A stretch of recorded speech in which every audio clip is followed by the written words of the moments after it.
Hey guys, it's the MMA and political analyst, and it's time for some MMA, which is what everybody wants to talk about. People don't like talking about politics because it's too, it's too emotional. This stuff's fun, so I'm happy to talk about this rather than some politics today. But we're gonna go over the UFC on Fox 11. I'm not gonna go through the whole card. Okay, I have to go to work tomorrow, so I can't. I can't be going to the whole card, so I'm going to start right at the right from the Thiago Alves fight because that was a very interesting fight, and then I'll go up from there for the rest of the card. Um, I'm generally how this is going to work. I'll talk about the fight itself, who won, and what's next for that person. Although again, I'm not going to go too much into detail over each fighter, only because there's so many fighters in the UFC nowadays. I don't really can't keep up with everybody. I just can't. So, we'll do our best here. So we'll see what's gonna happen. But first thing, Thiago Alves versus Seth Pasinski. Thiago Alves is back, sort of. Although he looks like he should be fighting at 155 now. I mean, what happened to this dude? Right? Remember, this guy was like having trouble making weight a few years ago. Now all of a sudden he's like looking like he just woke up one day at like 169. Like, oh man, I'm good to go. Let's go fight. So yeah, I was very surprising. But he stayed true to form though, outstruck and just kind of outclassed Seth Pazinski throughout the whole fight. He did get tagged a few times, but it seemed like his chin held up, and he was able to just basically outwork Seth Pazinski. Seth Pazinski was looking frustrated and kind of just out of his element there for a while. Thiago Alves has been gone for 2 years, multiple surgeries, and he had that brain issue a few years back. So this guy's kind of had his ups and downs in the UFC. He's been around for a long time, and the problem is now that he's won this fight, what are they gonna do with him? I mean, remember this guy was like a top contender 2 years ago. Like he was up at the upper rungs of the UFC, and well, he was fighting Martin Kampmann, and he was actually beating Martin Kampmann, had him rocked, went in, shoot for a takedown at the end of the fight. Which why was he doing that? Why would he shoot for a takedown? He's not really a wrestler, not really a grappler guy. Anyway, went in, shot in and got the takedown, but fell right into a guillotine and ended up losing his last fight 2 years ago. And so that was not a good way to go out for him. But that was basically looked like possibly a title eliminator fight at the time, right? So I don't know. They can't put him back in there with those top level guys, can they? I don't know. I mean, you're really going to see Thiago Alves um, against like Tyrone Woodley or somebody like that. I don't know. Oh, they're both trained at ATT, so I probably wouldn't see that fight anyway. But I don't know. That's going to be interesting to see what they do with Pat Healy, or I'm sorry, with Thiago Alves in the future. That's going to be very interesting. Um, Seth Pazinski, he's kind of a journeyman. He'll be around. He'll get some fights. He'll win some. He'll lose some. And honestly, I don't care. The guy's been around for a long time. He's kind of a journeyman, and he'll continue to do his thing. So we wish him luck. Next fight, Rafael dos Anjos versus, I'm going to butcher this guy's name, just letting you know right now, versus Khabib Nurmagomedov. Nurmagomedov. I think I said that right. But we're just going to call him Khabib for now, just to make it easier. Rafael dos Anjos coming in off a 5-fight winning streak. Actually beat Cerrone earlier this year, and this guy was on his way up. Looked like he was possibly gonna maybe fight for a title if he can get this win or get a couple more wins, but kind of ran into a brick wall here. Rafael dos Anjos is known for his striking, but definitely did not have the grappling skill even remotely to take on this Khabib guy. This Khabib guy is nasty, man. And he's Rafael had nothing for him, nothing at all. Just got out grappled, got thrown. He tried to shoot in for himself. Well, I think round 3 he tried to actually shoot in on Khabib, and Khabib was like, "Oh, really, dude? You're gonna try to shoot in on me?" And flipped him around and did a nice little judo toss and had Dos Anjos on his back. And so I don't know what we're gonna do with Rafael dos Anjos going forward. I mean, that really took the wind out of his sails there. I mean, he's top level in the division. He can go with the best of them, but I mean, when you have a guy like Khabib floating around there, it's like, what are you gonna do? It's almost like you've got a ceiling. If you're Rafael dos Anjos, and your ceiling is like ranked at like 6, 7, 4, 5, 6, 7 in the division. and you just can't go no higher because there's these guys out here who you just can't beat, and that's kind of unfortunate for him. But he'll get another fight and he'll get some wins, but he's pretty much at his ceiling at this point, I think. Now for Khabib, I don't know. This guy is so good that it's almost bad for him because nobody wants to fight him. Now, they had the situation with Nate Diaz, a few weeks ago, where they were kind of going back and forth, trying to get him to fight. And they also wanted to get a fight with him and Gil Melendez going, and nobody wanted to fight him. And of course, the UFC is implying that they're scared. Oh, they're scared of Khabib. They're not scared of the guy. That's not the case. It's just that, look, for as good as Khabib is, he's not that popular of a fighter. He's not that well known, right? So it doesn't. If you're Nate Diaz and you're already a pretty big name fighter and you're a fairly big draw, you don't want to go in there against a guy who's a no name, even no matter how good he is, because if you beat him, it doesn't really help you. It doesn't build your profile up. They're gonna be like, oh, so what? You beat some Khabib dude, right? No one cares about that. Now, like hardcore fans like me, yeah, I'll recognize that. I will. But to the general public who the UFC is most concerned with, nobody cares about that. And that's what's unfortunate. So I don't know what the UFC needs to do with Khabib. They probably need to up his marketing significantly. Okay, turn this guy into a big name, make him popular, do something. I don't know. I know he's from Russia or Dagestan, Russia, doesn't speak English and all that, but they got to do something, okay? Because there's not going to be too many guys lining up to fight him. There's just not, and they need to do something about that. But who can we put him in there with next? Maybe Cerrone. That'd be a good fight. Maybe Vincent Henderson. Maybe I don't know. But yeah, he's in the title hunt now, whether they like it or not. So we'll see what happens with him. Yoel Romero versus Brad Tavares. And I don't know where this Yoel Romero dude came from.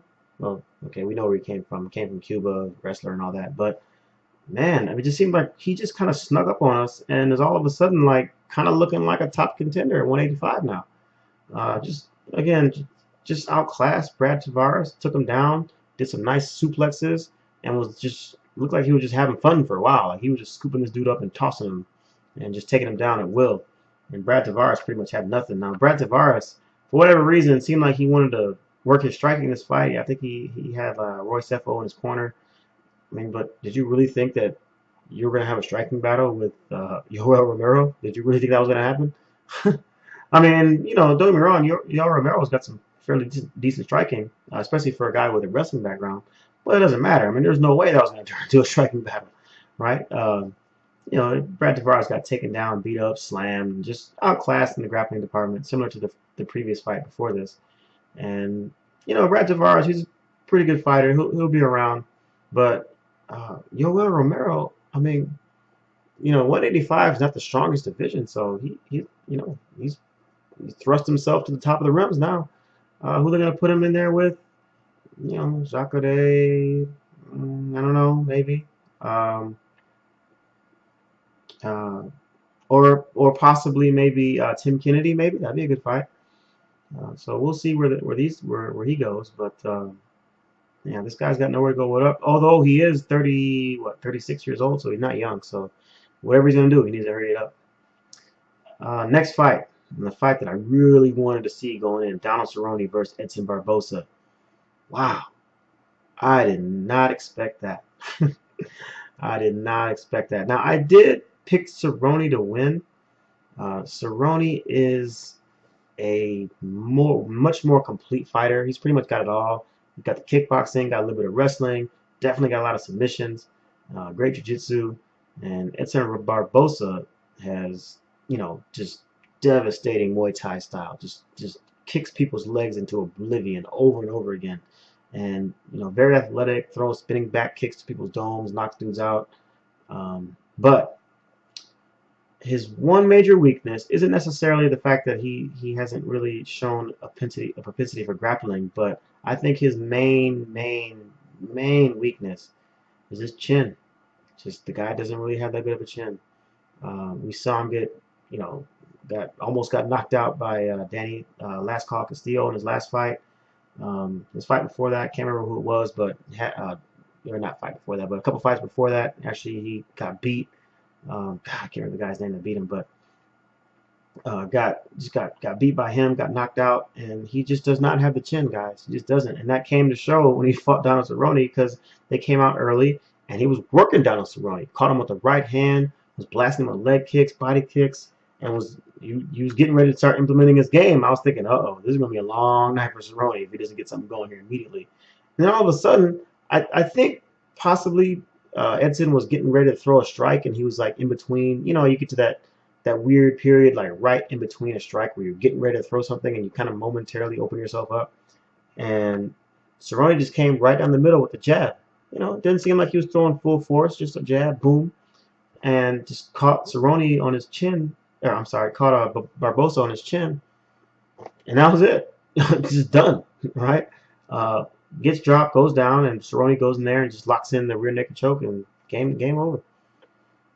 So yeah, that's going to be a problem going forward for Edson Barbosa. Cerrone, now the problem with him is, yeah, he won this fight, and yeah, he'll win a lot more fights going forward, but whenever you put this guy in like a high-level title eliminator type fight, the guy loses, right? So, and plus, he's already got beat twice by Vincent Henderson, I think. Was it twice? Yeah, got beat by Vincent Henderson twice now, and he got beat by Anthony Pettis.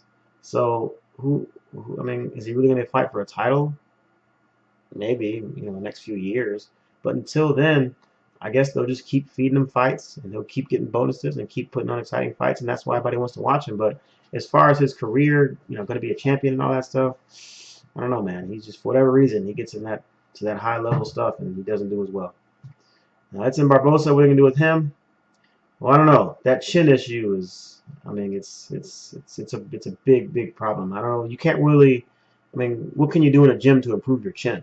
I don't know. I mean, I guess you can avoid getting hit, but considering it's MMA, that's relatively unavoidable. You're gonna get hit. It's not something you can really, uh, you know, you just can't avoid it. It's inevitable. So I think his development has actually been pretty slow. I remember I saw his MMA debut, or not MMA debut, his UFC debut way back in what 2010. I think I saw that, and it was in Detroit, and he just destroyed some guy. Like what the heck was his name? Oh, Mike Lulo. I mean, absolutely destroyed Mike Lulo. Like, and I don't think I've seen Mike Lulo in the UFC since then. So, you know, that was way back in 2010. I mean, fast forward the clock, like 4 years, this guy's just now fighting like a top 10 guy.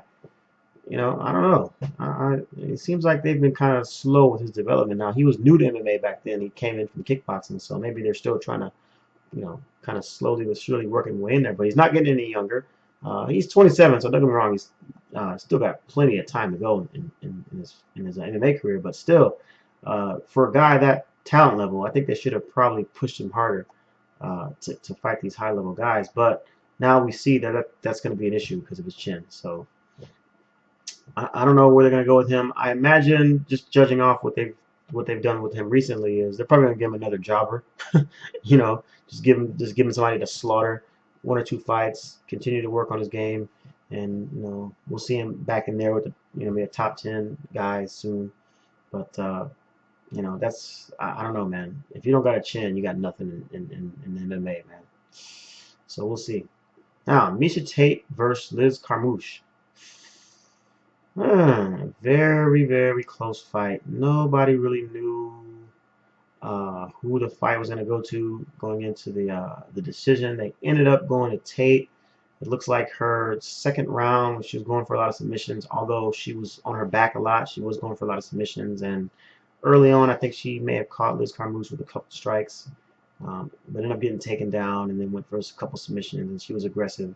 And so they gave round 2 to Miesha Tate, and you know, the rest is history.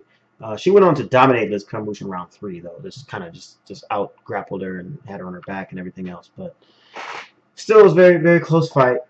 And I don't know. Miesha Tate seemed kind of out of it. Like, you know, we're used to her kind of being like a very intense fighter. She's got very high levels of intensity. She didn't really have that going into this fight. She seemed relaxed, kind of like overly relaxed, especially in round 1. She looked lethargic in round 1, like she didn't even really look interested. And so, you know, Liz Carmouche, she's always game. She's a strong fighter, good strong grappling. Although I think she's I don't think she's as good as kind of we thought. I mean, she came this close to beating Ronda Rousey, but ever since then, my you know my stock in her has gone down because I just don't think she's that good. To be honest with you, she's strong, got good grappling, but her complete MMA game is kind of it's iffy to me at this point. So now look, I love these women fighters and I love the women's division, but it's hard to care about any one of these fighters because when they know that they're just gonna get crushed by Ronda Rousey, like none of these girls are gonna beat Ronda Rousey. They're just not. Alexis Davis, I think she finally got her title shot with Ronda Rousey, and she stands no chance. All these girls have basically all fought each other already, going back to the Strikeforce days and also in Invicta. They've all fought each other, and they've all, got wins over each other or not.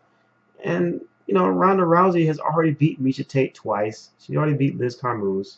One of those other girls that I can't think of, but on the top levels of the women's division, she's already beat. I mean, like, there's really, like, it's just it's hard to care, right? So the only fight that really matters to me as far as Ronda Rousey's concerned is Cyborg, and they're not really. It looks like the UFC is not really interested in that, not anytime soon at least. They want Cyborg to go and fight at 135 a couple times before they bring her over. So until then, I'm just like, ugh. I mean, I watch the fights, the women fights, because they're usually pretty good, but it's just I don't even care. None of these girls are gonna fight for a title, and if they do, they're gonna lose. So whatever. Now the main event: Travis Brown versus Fabricio Verdun. Wow, this did not go the way most people were expecting. Now, I will say that I actually had Verdun winning the fight. Like I thought he was going to win, but I figured if he was going to win, it would be via some type of submission. Like he was going to magically somehow get Travis Brown down to the ground and submit him. But that's not what happened. In fact, the fight kind of went against almost everybody's expectations. Everybody figured Travis Brown was going to outstrike him, and the only chance that Verdun had to win was, via some kind of submission or takedown, something like that. But if that didn't happen, Travis Brown was going to destroy Fabricio Verdun, and the exact opposite happened. Fabricio Verdun coming out of basically nowhere with all this striking. Now we've seen his striking improve over the years, but man, we didn't expect this, did we? I mean, he just worked Travis Brown. Now, honestly, I want to say I think Travis Brown, was kind of shocked by all this, especially early on, like in round one. Travis Brown was looking like, whoa, wait a minute. What's going on right now? Where is all this coming from? Dropping his hands and looking surprised. And I got to do, the guy has a good chin because he was getting clocked all throughout the fight. Didn't really get dropped, really. I mean, he got hurt and was backing up, but never really was dropped and never seemed out of it. But he definitely seemed like he was kind of like in shock that this was happening. And, by round three, he was gassed and just really had nothing for Fabricio in the stand-up department. And he also got taken down and outclassed on the ground as well. So this was a complete domination by Verdun. And then, toward rounds 4 and 5, Verdun kind of started to play it safe a little bit and just work from the outside and throw some punches and some kicks, but didn't really get too aggressive. And I'm not hating on him for that. I mean, dude, you're about to fight for the privilege to fight for a title, man. You don't want to screw that up. So I actually give Verdun props for not going too crazy in rounds 4 and 5. And obviously completely outclassed his opponents. By then, Travis Brown had basically was just on desperation mode at that point. And they were exchanging spinning back kicks and stuff like that just for the heck of it. Where's Travis Brown go from here? I think he's 31 years old, so he's still got a little bit of time in the heavyweight division. And as we know from the heavyweight division, it's not that deep of a division. So, we'll probably end up back on the top level soon, and wouldn't be surprised if we see him in their title fight. Now, where does Verdun go from here? Woo! Well, we already know that he's going to fight for a title against Cain Velasquez, and he's going to get beat. I mean, as much as what we liked, what we saw from Verdun in this fight, we love what we saw. I mean, he was, his Muay Thai striking game was at a whole nother level this fight. But, I mean, he's just not going to be able to keep up with the speed and tenacity of Cain Velasquez. He's just not going to be able to do it. Cain Velasquez is relentless, and he just keeps coming and coming and coming. There's no rest. There's no, like, you know, exchange, boom, and then back up, catch your breath. Okay, let me figure out what's going on here. Boom, boom, boom, go and exchange again. No, Cain Velasquez is just on you. There's no reset. There's no breath. There's no get your mind right. There's just fight, fight, fight, fight, fight, fight, change position, fight, fight, fight, fight, fight, relentless. And I don't think Verdum's got anything for that. So I mean, he's had his run though. I mean, he's been in all three organizations. Been in Pride. He's been in UFC twice. Been in Strikeforce. So I think Verdum's had a great career, but I think that after he loses to Cain Velasquez, he should consider just hanging him up and being a coach, jiu-jitsu coach, or something like that. I mean, he's 36, and you're not getting no younger. So, you know, this is his kind of last hurrah, in my opinion. There's no need to keep this going. And I wouldn't if I were him. Let's put it that way. So, uh, that's it for this card. I mean, there's so many UFC cards on these days. It's hard to keep up. So I think we got one next week with John Jones.